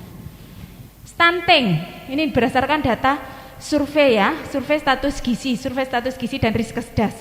Kenapa saya pakai data yang seperti ini bukan datanya yang di Posyandu? Karena untuk memotret suatu wilayah kita menggunakan data yang besar. Tapi untuk mengintervensi apa yang harus dilakukan kita bisa menggunakan data di masing-masing Posyandu karena ada per by name. Ada nama-namanya ya. Di sini pada tahun 2021 stuntingnya berapa? 21,2. Ini Jombang ya. 2022 kemarin bukannya malah mudun, Bu. Tambah muda ya. Targetnya sekian. Loh, nek dhuwure target. Sekarang wasting, gizi kurang ya. Ya. Ini naik juga 2021 5,4, 2022 8,8. Padahal 2022 kok ono TPG ta mboten? Dana napa? Berkadang gak ngefek. Tiba kena opo kok gak ngefek? Ternyata programnya itu dijalankan dengan sakarepe dhewe. Dadi esensi nilai daripada program tadi yang tujuannya merubah perilaku ibu sehingga pada saat selesai kegiatan TPG ikut tetap berat badan anak itu bisa naik karena pengasuhan yang baik tidak terjadi ya. Ini gizi kurang, ini berat badan kurang yang biasanya kita lihat BGM dan sebagainya itu nggih, kita tambah muda terus kita orang 18 gak medun blas. Kok gak berhasil? Masalah gizi di Jombang ini seperti ini padahal sudah ada taman pemulihan gizi. Tujuannya apa sih TPG? Memperbaiki status gizi. Tapi apakah ada dampaknya di sini Ibu-ibu? Tidak ada. Dana pemerintah wis dibuat sakmono kae diglontorno seperti itu di desa. programe gayah Taman Pemulihan Gizi wis 13 tahun. Saking suwe 13 tahun sampai lali ganti dadi GoFood. Ya. Oleh karena itu maka kemarin saya mencari penyebab masalah ya. Kami mencari penyebab masalah dengan apa? Ini menggunakan Google Form. Ini lewat HP itu Bu diisi petugas gizi di puskesmas, kemudian melakukan wawancara yang mendalam di 4 puskesmas. Jadi 2 puskesmas ini yang sudah sesuai pelaksanaannya seperti TPG yang sebenarnya, yaitu makan bersama-sama. 2 puskesmasnya lagi itu yang sistemnya GoFood ya. Jadi ada 4 ini, 2-nya ini adalah yang bagus, yang sudah sesuai, 2-nya lagi yang masih kurang tuh ya. Yang diwawancara siapa saja, mulai bidannya, petugas gizinya, kadernya, dan ibu balita. Jadi saya ingin mendengar dari masing-masing orang, karena lek bidane lah ini ku ibuke gamboten purun datang. Sing ibuke lah yo napa kula katene teko lah wong waduh jarake lah kan beda-beda. Jadi saya ingin melihat alasan dari masing-masing aktor sosial di sini. Lanjut. Ternyata apa penyebab kurang efektifnya TPG sehingga berubah menjadi ini ya, GoFood atau GrabFood? Bu Kader iki sing nyetir iki. Ibu Kader. Ini Bu Kader itu. Pakai helm sebenarnya di foto gini. Kenapa kok tidak efektif TPG? Alasannya yang pertama, petugasnya baru, Bu. Jadi tidak paham kegiatan TPG. Siapa yang baru? Bisa petugas yang ada di puskesmas. Bidannya baru atau petugas gizinya baru, kadernya bisa lama atau malah kadernya juga yang baru. Dengan petugas yang baru dan tidak paham dengan kegiatan TPG yang sejatinya awalnya seperti itu, sehingga dia hanya ikut-ikutan. Yang sebelumnya biasanya gimana? Oh karena kemarin tuh Covid Bu, jadi kita nganter-nganter. Oh ngoten tanggipun wis nderek mawon, biasae piye? Lho kan ngoten nah. Padahal iku gak paham tentang kegiatan TPG yang sesungguhnya. Bagaimana apa yang harus dilakukan untuk petugas yang baru ini tadi atau petugas lama yang sudah lupa? Berarti harus perlu refreshing, disegarkan, dikuatkan lagi. Ya apa sih kegiatan TPG? Salah satunya seperti ini Ibu-ibu. Jadi saya saat ini melakukan refreshing atau penyegaran kembali tentang Taman Pemulihan Gizi. Kemudian yang kedua, penyebab yang kedua, karena balita tidak mengikuti kegiatan TPG sampai akhir. Ini keluhannya nakes ini. Lah ya napa 12 hari, datang hanya 5 hari. Datang hanya 6 hari, harusnya 12 hari. Ditanya kenapa? Yang pertama, karena pengetahuan orang tua masih kurang. Wong tuane ra paham. Lek anake kurang gizi iku mau bisa menjadi suatu masalah. Dianggap gak apa-apa, wong anakku lho yo cek melayu, cek aktif. Lapo katene nang balai desa mau njupuk sego ngono tok ae. Ya, kan gitu. Ada yang seperti itu.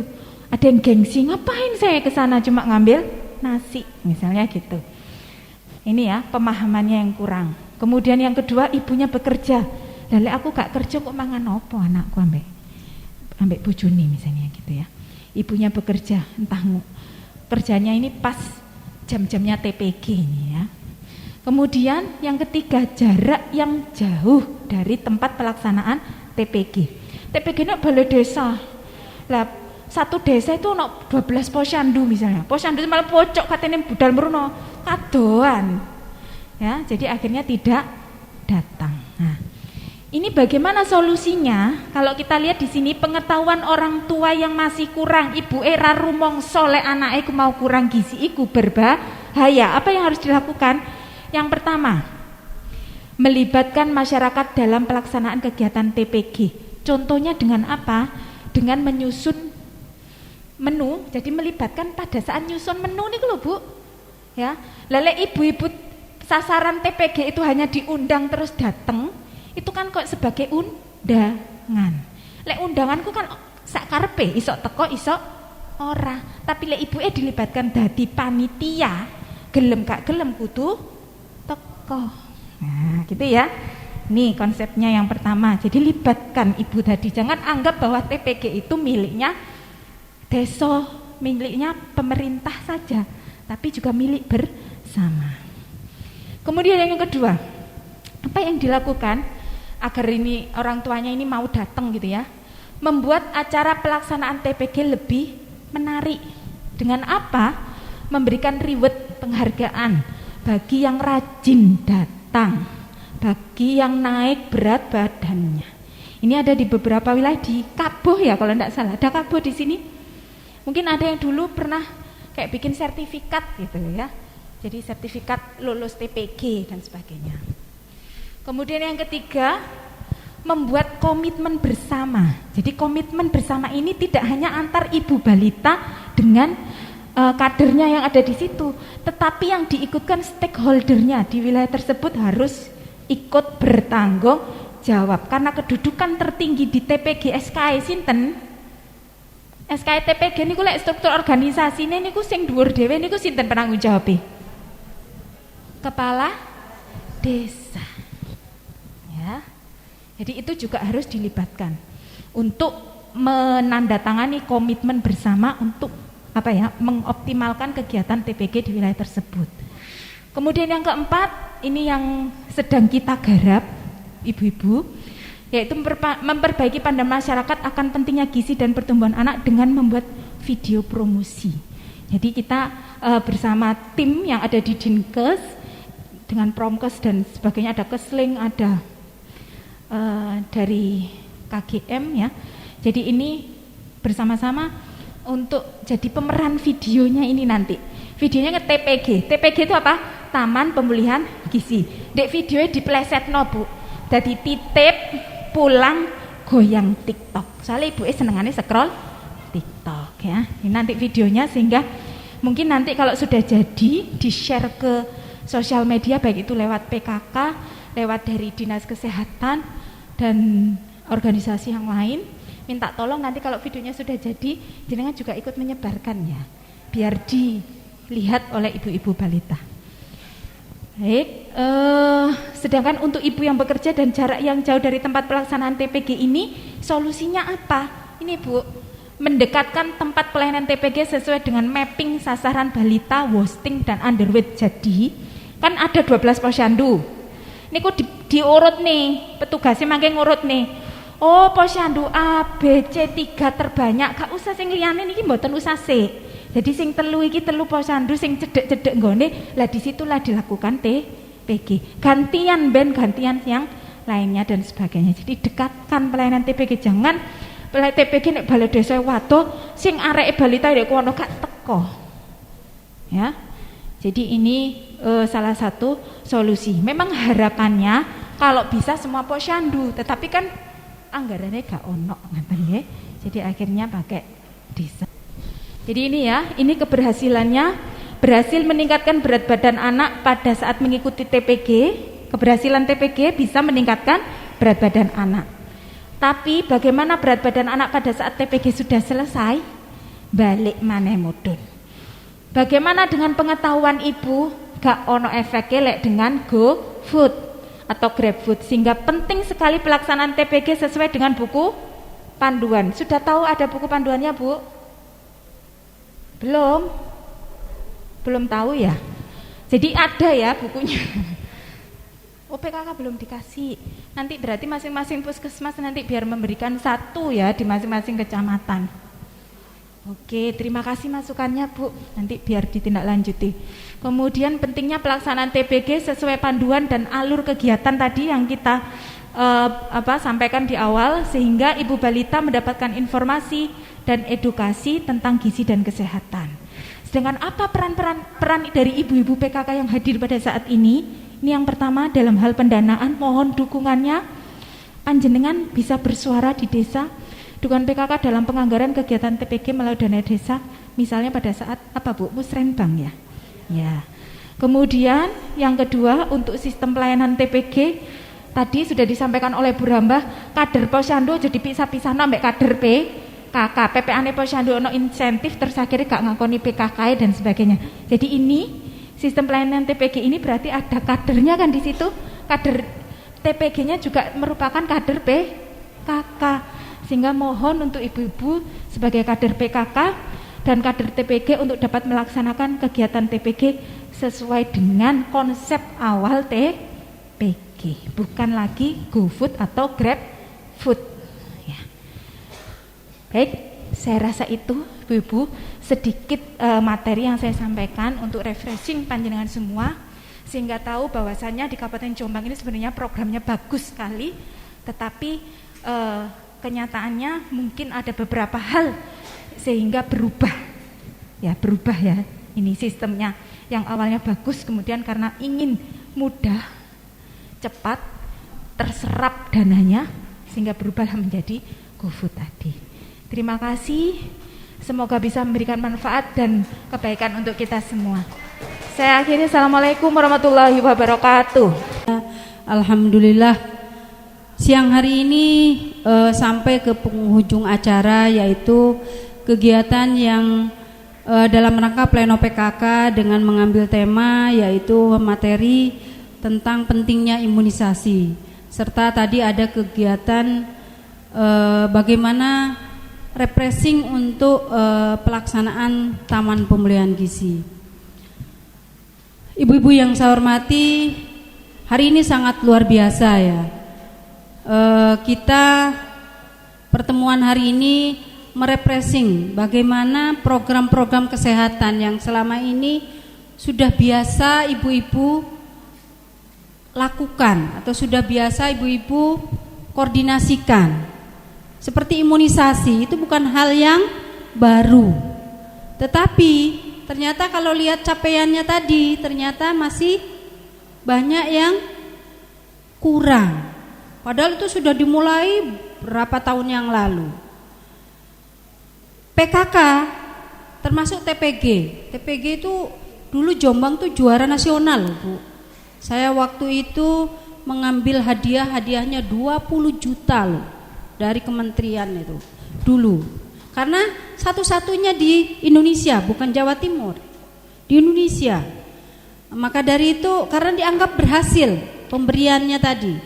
Kalau dihitung itu kita teliti selama 12 hari, selama 3 bulan ternyata dapat menurunkan 50% yang gizi kurang. Nah, tadi direfreshing sama Mbak Ona dengan harapan dapat semangat kembali untuk mewujudkan TPG ini. Dan sudah banyak yang meniru program-program itu. Contohnya sudah dikembangkan. Ada di BKKBN itu ada namanya DASAT.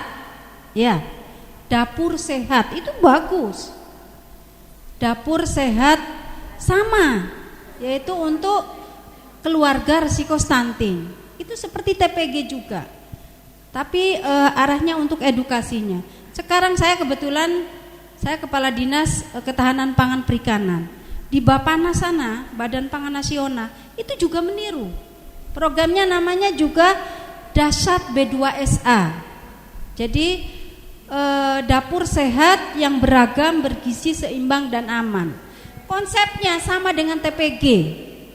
Hanya bedanya kalau di Bappenas itu programnya ini baru mau saya kembangkan tahun ini. Bedanya adalah di Posyandu dibelajari menggunakan bahan pangan lokal. Karena kita tahu sekarang itu adanya perang Ukraina dengan Rusia aja sudah menaikkan inflasi. Sehingga kemarin ada menurunkan beras CPP, cadangan pangan daerah, cadangan pangan pemerintah. Itu tujuan sebenarnya untuk meningkatkan supaya inflasi kita turun.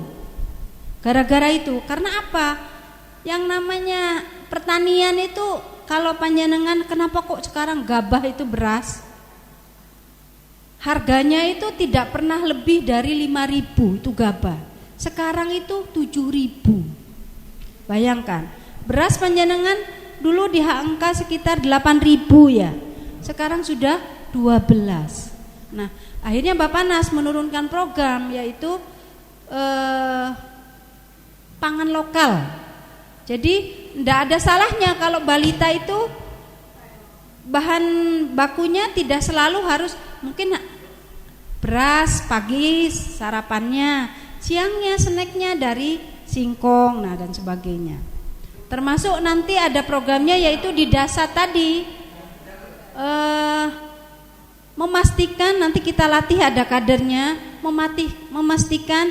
Jadi hari ini kita latih di Posyandu itu, melatih membuat makanan, terus makan bersama-sama dengan TPG.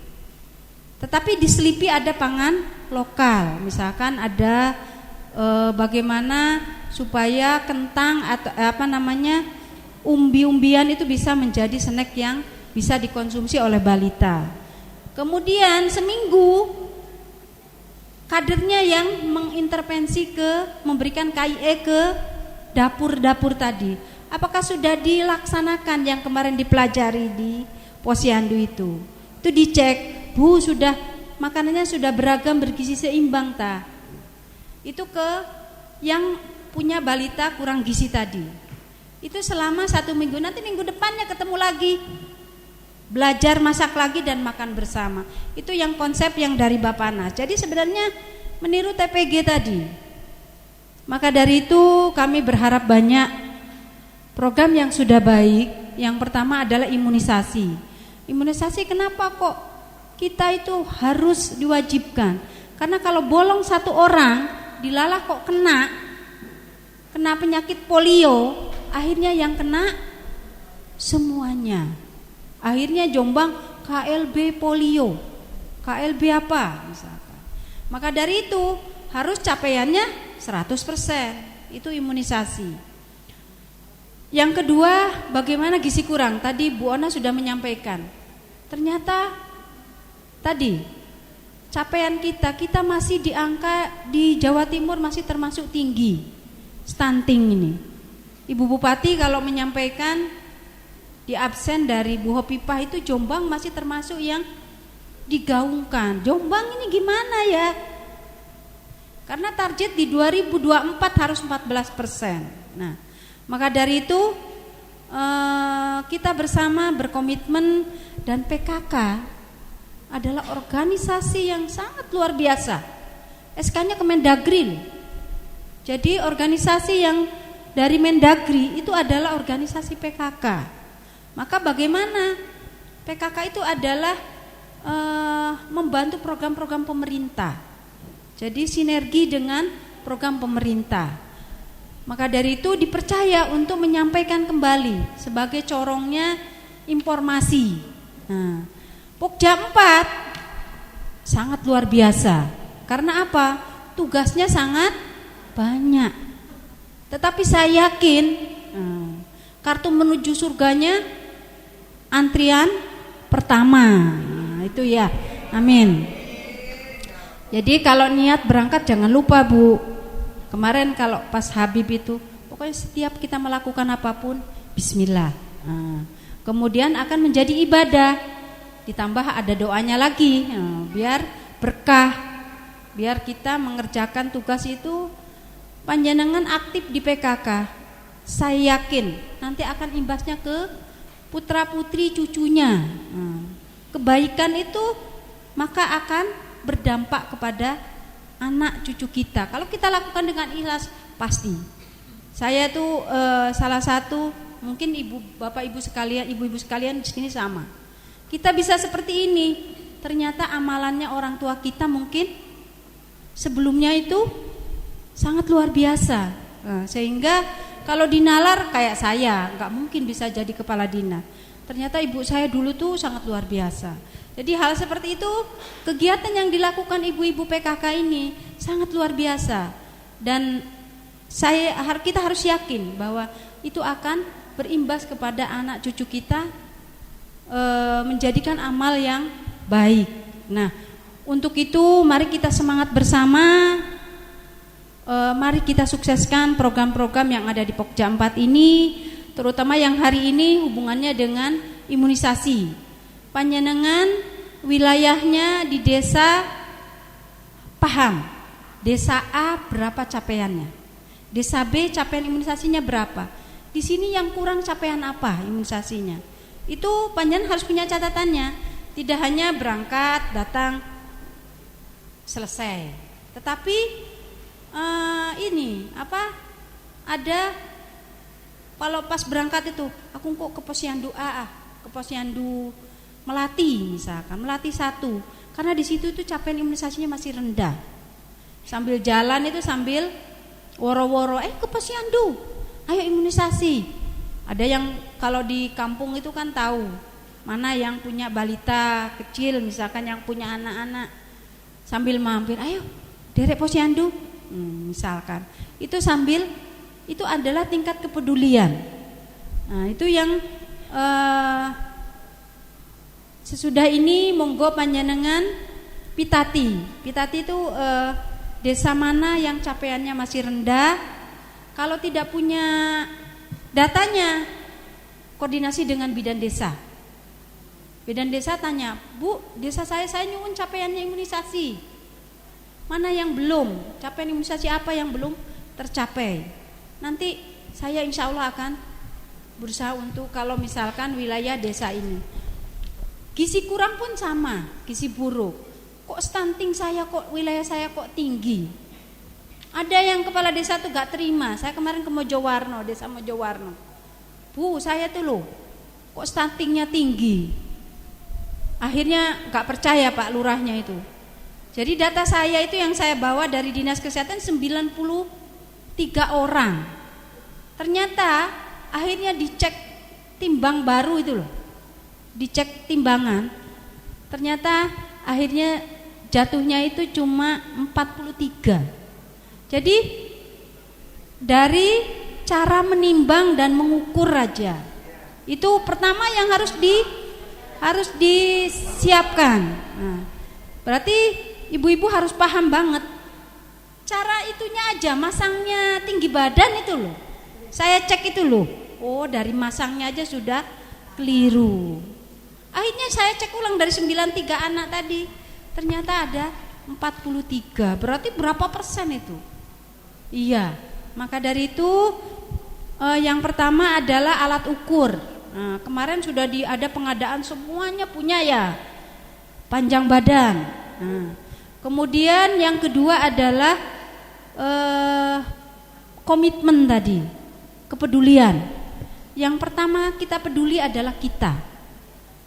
Kita kalau kita yang peduli, maka saya yakin lainnya akan peduli juga.